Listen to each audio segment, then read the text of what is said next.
So December 24th of 2011, I was driving home from Peoria. My wife and I had been down there visiting family. And just outside of Rockford, we hit a traffic jam. And not like a tap the brakes, slow down traffic jam, but like put your car in park and get comfortable. So a few minutes went by and people started getting out of their cars. And eventually my curiosity got the best of me. And I also got out of my car and I could see when I stood up that I was only maybe 6 feet back from whatever had happened. So I walk up and I see that a Dodge Charger had come across the low-lying area that separates direction of travel and hit a minivan head on. It hit a minivan hard enough that it ripped off all the panels and the doors off the driver's side, and the minivan was teetering on the guardrail, a lot like you see in the movies. And amidst all the vehicles and the car parts were bodies scattered throughout this whole area.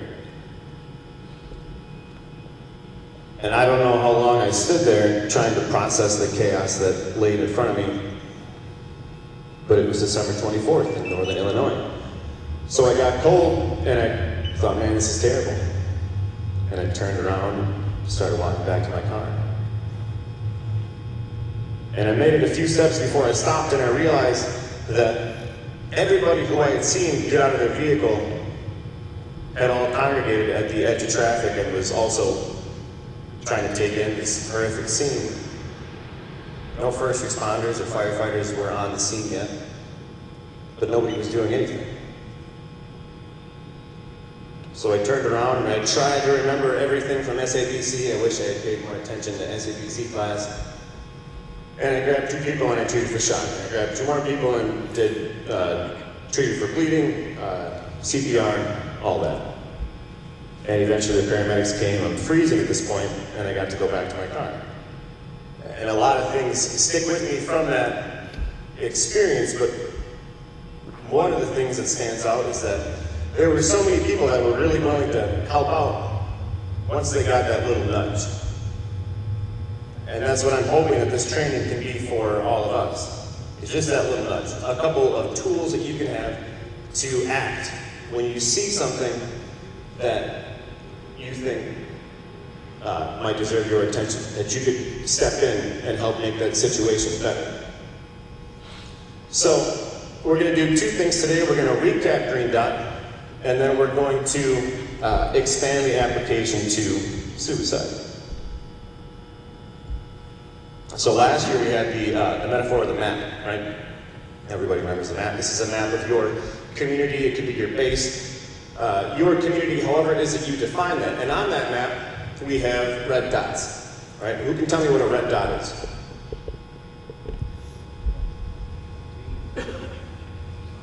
What's that?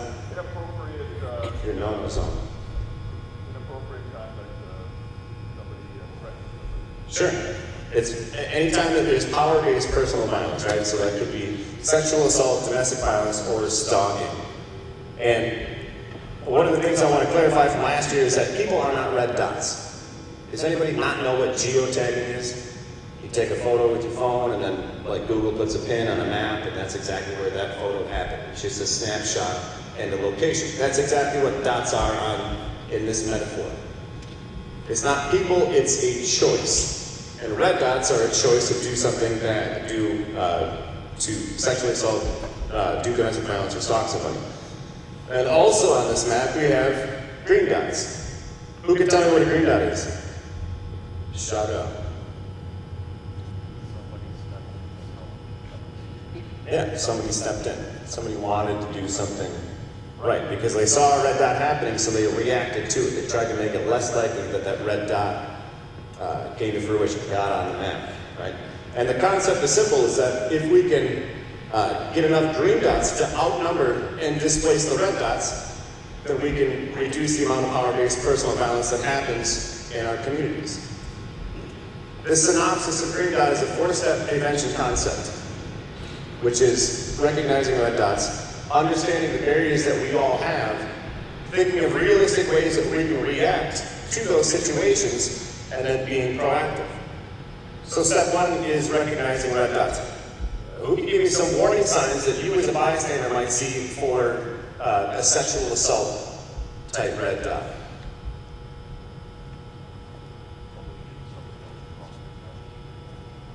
Somebody trying to get somebody else drunk. Where does that happen? In a bar. Yeah. I don't know if this is a Wisconsin thing or if it's just, I don't know, but it's always in a bar, right? Bad things always happen in bars, right? College campuses, sure. But yeah, using alcohol or drugs to try and coerce somebody to do something that they otherwise might not want to do. Or isolation, you see somebody trying to get somebody away from their group of friends or peers, whatever. That's all good examples. What about examples of warning signs for domestic violence? It's going to be a two-way conversation. Throw in a lot of the training. Yeah, bruises maybe. Or if you have somebody that used to be really outgoing, they look to their new partner for reassurance in their decisions or actions or their behavior. Any change in baseline, right? And then stalking is super easy, right? You get a lot of unwanted phone calls, a lot of unwanted text messages, the ex that keeps on showing up when they're obviously not wanted, right? But even when we see all these bad things happening, it can be hard for us to do anything because we have barriers. Everybody has barriers. I have barriers. You have barriers. And last year we talked about 3 different types of barriers that people can have, which is personal, relationship, and organizational. A personal barrier would be something like maybe you're just a shy person. Maybe you're small in stature. You don't want to get beat up. Or maybe you're out with your family and you're not sure that you can protect the people that you love and stand up for what you believe in at the same time. And then we have relationship barriers, where maybe you're out with your group of friends and you don't want to be the person that just can't take a joke. Or you don't want to be that squeaky wheel. You don't want to, maybe you won't get invited out to future events, things, right? That can make it hard. And organizational is easy in the military. We all have rank. So maybe your boss does something that your boss shouldn't be doing, but you write your EPR, decides your paycheck. So maybe you didn't see anything. All these things can make it really hard. It's important to realize what your barrier is. Put yourself in the situation. Think about it. Because once you know your barrier by name, then you can better think of realistic ways to react using the 3D model that we talked about last year, which was direct, delegate, and distract, right? So direct would be, because of my barriers, I can put myself directly into the situation that I feel is wrong. And I can say, hey, are you okay? All right, you need to get out of here. Whatever, you guys get it? Delegate would be where I bring people on my team. So I talk to the bartender, I talk to a bouncer, because bad things always happen in bars, right? You can talk to a first shirt coworker, family member, lots of options for delegate. And then we have distract, which is like the Ninja D that we talked about last year. Because of my barriers, I don't even want to acknowledge that this crosses my line of acceptability, that I think that this issue is a problem. So instead, I'm going to spill a drink on myself or ask somebody for directions. You can interrupt a conversation and start talking about the Brewers and how they can't get their act together after the All-Star break. But we did just beat the Cubs twice. Did we beat you yesterday too, Rick? Okay. I didn't see the game last night. Yeah. But, squirrel. All these things that we've been doing up to this point have been reactive, right? You have to see something happen for you to start taking action. But the idea, it would be better if we could be proactive about it and make it less likely that those red dot situations even start or initiate. And we can do that by small actions that spread 2 norms, saying that 1, interpersonal violence is not okay, and 2, in my community, everybody's expected to do their part. And those can just be small things, like a screensaver on your computer. They could be a little bumper sticker on your car. a little sticker on your sign there. I don't know what's in the home. Maybe he's got some sweet green dot brochures on that coffee table. But either way, they're just small things that should answer a question when you have that guest that comes into your home or that brand new employee that comes into your work center. How would they know that this is an issue that's important to you? And if you can answer that, then you got it. So again, Green Dot is less about sexual assault. It's more about that 4-step concept, right? So it's recognizing warning signs, understanding barriers, thinking of realistic ways that we can react using the 3 Ds, and then being proactive. Green Dot is less about sexual assault and more about asking yourself 2 questions. 1, what responsibility do I feel for the situations that cross my path? And 2, what are realistic options for me if I do decide that I want to act? Before we go any further, suicide is notably a heavy topic. Not that power-based personal violence isn't, but it's important to know that as service members, we have a lot of resources available to us. You can talk to Kami, you can talk to the chaplain, you can go on Military OneSource, you can go to any emergency room at any time and get help for somebody that is in a bad way. So please use those resources. So again, step 1 was recognizing warning signs, right? Before we talk about warning signs, we're going to talk about risk factors. Risk factors are conditions or situations that increase the likelihood that somebody might try and take their own life. And they could be, risk factors are internal or external situations, events, or behaviors such as these: relationship problems, the loss of a loved one, social support. You guys can read. But a lot of people have these issues and they're fine. They never reach the point of suicide. But if you happen to know that somebody is subject to some of these risk factors, there are 2 warning signs or levels of warnings that we might want to look out for. These are early warning signs and immediate or acute warning signs. So think about it. What would be an early warning sign for suicide?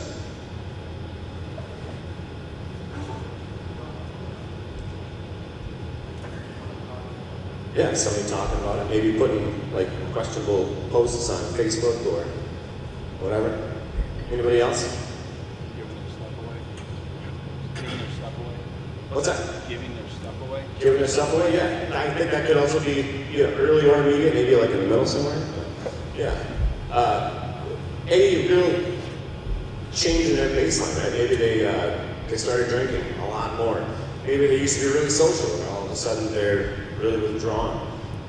We deploy with each other, we eat, sleep, and work with each other. So any change in baseline from the people that you know pretty well could indicate a problem. Everybody has bad days, but when that bad day turns into a bad week or a bad month, and you know that some of these risk factors are in play in their life, maybe we should pay more attention. But what about immediate warning signs? What would be an immediate warning sign?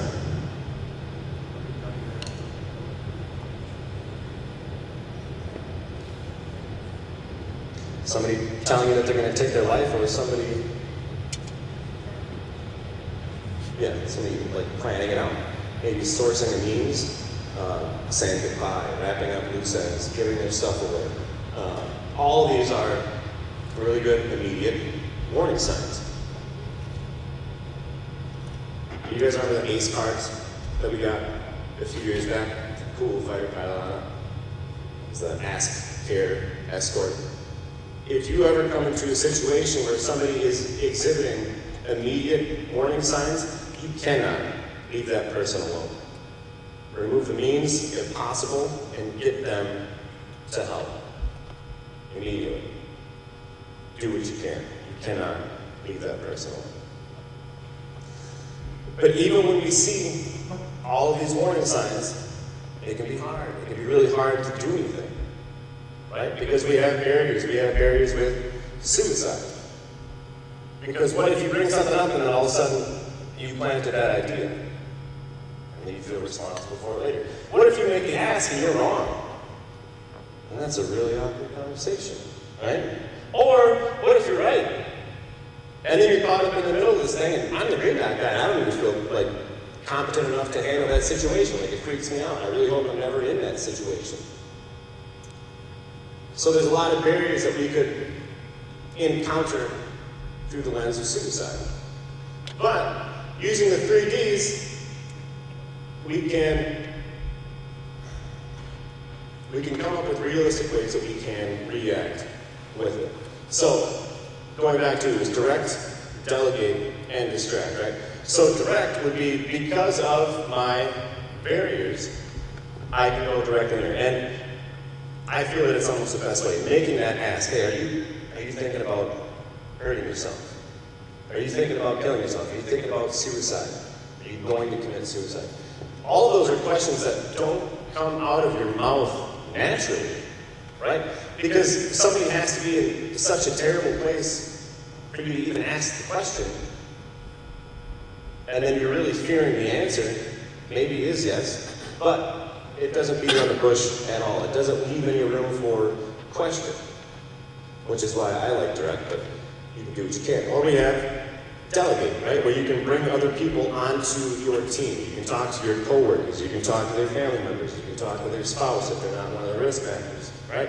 Lots of people to bring with you and try and rescue that guy from the darkness that he's living in at that point in time. And then we have distract, right? The ninja D.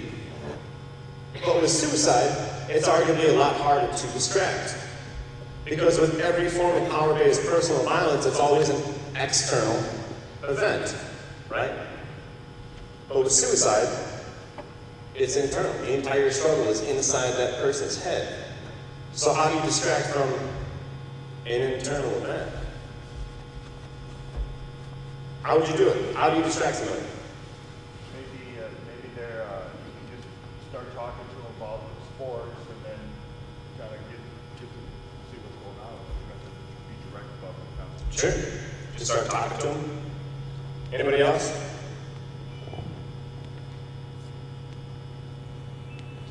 Talk to them about something they're interested in. Yeah, if you know the person, maybe bring up something that they like. Give you a sense of value. Yeah, give them a sense of value. Maybe take them volunteering. I like volunteering. It makes me feel good about myself. Like I gave back to somebody less fortunate than I am. Or I'm just doing good. I'm making my community a better place. And it takes some, and it's mundane stuff usually, menial tasks, but it's distracting. It keeps you out of your own head a little bit.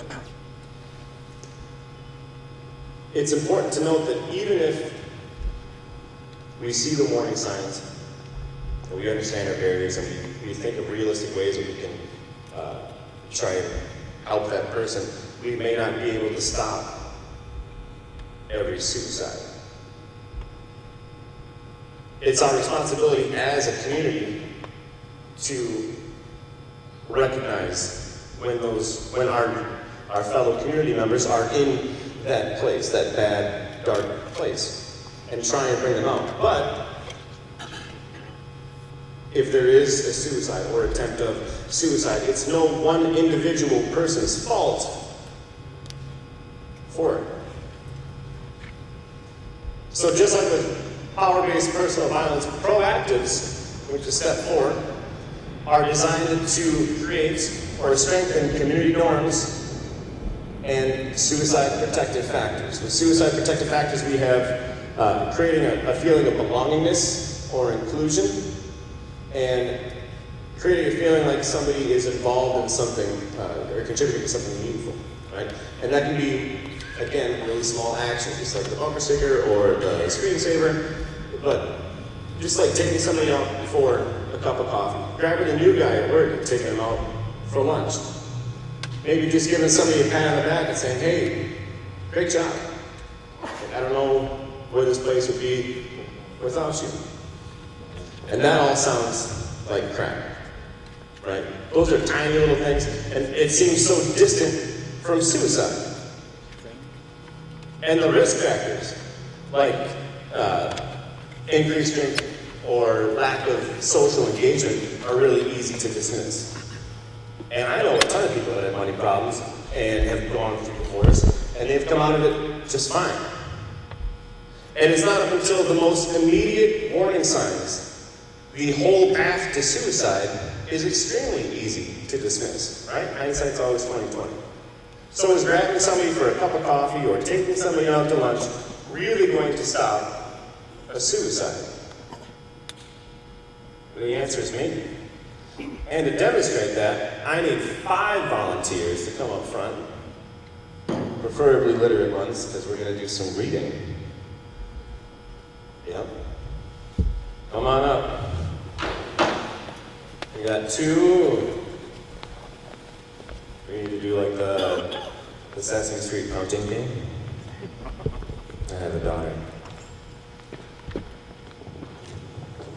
There's 1. There's 2. There's 3. One more. Come on. 1 more.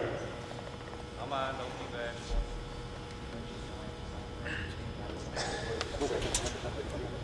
There you go. Okay. So,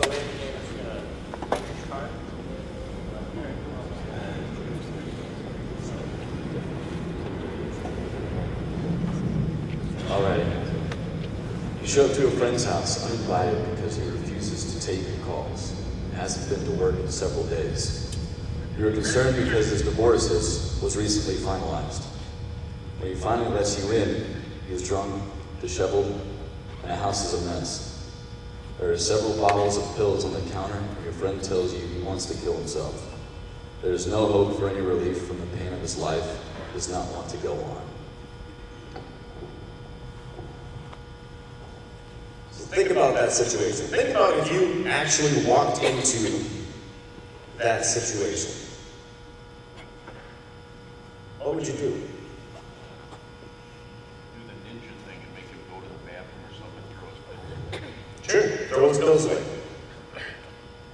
Anybody else? Shout it out. 911. 911, because I don't know if we took those pills or not. And obviously, like, these are all the, like, immediate warning signs, right? So, call 911 or drive him to the emergency room, get him out of that situation, get him to help immediately, right? Good. Number 2.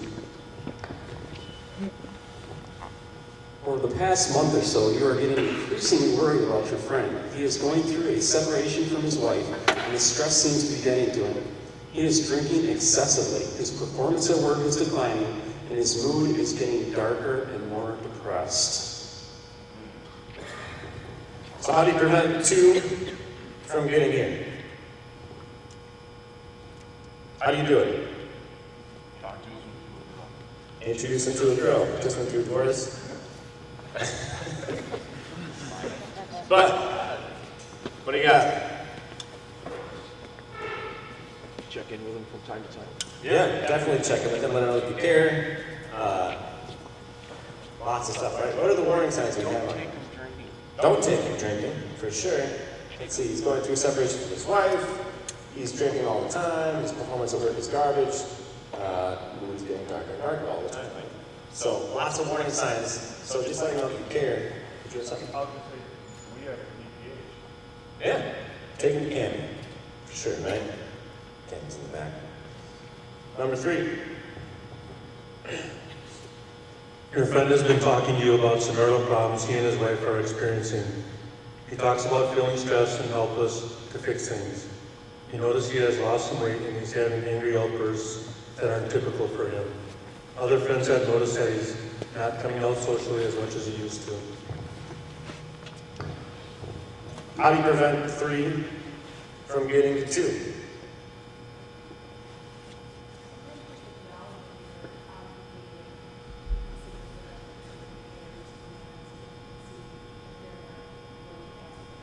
So the major is saying, acknowledging his issues, which I think is great, because that, one, lets him know that somebody cares enough to notice, because a lot of times you have these feelings of like hopelessness and worthlessness, and nobody cares, like the Eeyore complex, right? And just by asking about it or pointing it out, saying, hey man, your performance at work has been garbage. Lets them know that one, people can tell, and that you're prepared, right? Number 4. A new colleague that you've begun developing a friendship with is talking about some of the stresses of having recently relocated for work. His wife is struggling and feeling homesick, and they have started arguing more than usual. He talks about feeling anxious and starting to have a little trouble sleeping. So how do you prevent 4 from becoming 3? Tell them places where his wife can meet people, so it's not so homesick. Yeah, he's saying tell him where his wife can meet people and kind of join up in social events and social engagements. Lots of things. Maybe go on a double date. Take your wife or your significant other out with his wife and him and introduce them to the town, right? They're new to the area. They don't know where things are. They don't have a social support network yet. So lots of options, lots of things that we can do. And number 5. A new member joins your unit. He has moved with his wife and seems to be easy to get along with and is great at his job. So how do you prevent number 5 from becoming number 4? Yeah, include him. Take him out for a cup of coffee. Take the new guy out for lunch. Pat him on the back. Say, hey man, welcome to the unit. You're doing awesome. This place is better for having you in it. And the best way to prevent anybody from getting here starts here. No results are guaranteed, but we can reduce the risk by strengthening those community factors, by strengthening those protective factors. So getting that cup of coffee or taking the new guy out to lunch might not seem like much, but if we all make those small choices, we can maybe, just maybe, prevent suicide from becoming an option for even just one person. The story that I told at the beginning of this class is true. That happened. But it's non-typical. I don't think a lot of people are going to find themselves in a situation that begs for help like that one did. But if in your day-to-day life you come across a situation that crosses your line of what you feel is acceptable, that little voice in the back of your head is saying, man, I really hope somebody does something. This, I think, is getting out of control. Would you consider some realistic options that you could do to make that situation better? Because ultimately the human cost is high, and it's only our individual choices that can make a difference. You guys can put those back on the stage. Thank you very much. Thank you guys. You guys have been a great audience for this whole class. I am looking to pass the torch on this, so if anybody's interested in becoming the Green Dot guy for 2018, there's 3 more years left on the contract. So if you have any questions about it, come talk to me, or if you just want to learn how to do the classes and be an implementer, and we can work on some public speaking stuff or whatever. But yeah, thank you very much.